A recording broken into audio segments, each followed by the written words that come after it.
নমস্কার বন্ধুরা, welcome to সিনে ইনসাইট। ভিডিওটি দেখার আগে একটি লাইক করবেন এবং আপনাদের মতামত কমেন্টে জানাবেন। অনুরাগের ছোঁয়া ধারাবাহিকে আজকের পর্বে দেখবেন কুন্তলা সবার সামনে রেকর্ডারটা দেখায় আর বলে দীপা সেনগুপ্ত এটি রুডি আর সোনার রুমে লাগিয়েছিল। এটা শুনে বাড়ির সবাই দীপাকে কথা শোনাতে থাকে। অনুজা বলে, দীপা তুমি এটা করতে পারলে? এই নির্লজ্জ কাজটা করতে তোমার একটু বাঁধলো না? রূপা বলে, আমি এই রেকর্ডারটা লাগিয়েছি। দীপা বলে, না, আমি লাগিয়েছি।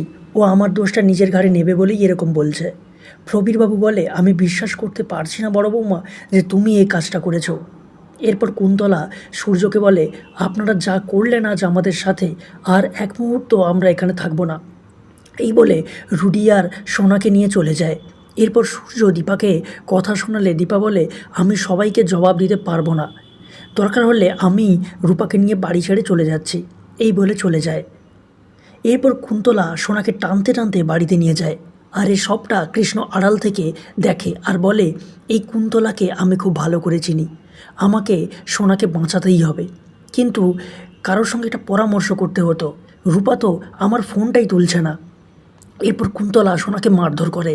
সোনা বলে, আমি তো ও বাড়ির কাউকে কিছু বলিনি। কুন্তলা বলে, না বলে কি আমাকে দয়া করেছো নাকি?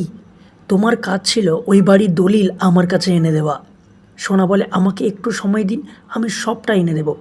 এদিকে দীপা আর রূপা রুডির বাড়িতে আরেকটা রেকর্ডার সেট করে দিয়েছিল। আর সেখান থেকেই শুনতে পায় সোনা রুডিকে বলছে, তুমি আমায় ঠকিয়েছো। তাহলে কী হতে চলেছে বন্ধুরা, জানতে দেখুন অনুরাগের ছোঁয়া। ভালো লাগলে আমাদের চ্যানেলকে সাবস্ক্রাইব করে পাশে থাকবেন। ধন্যবাদ।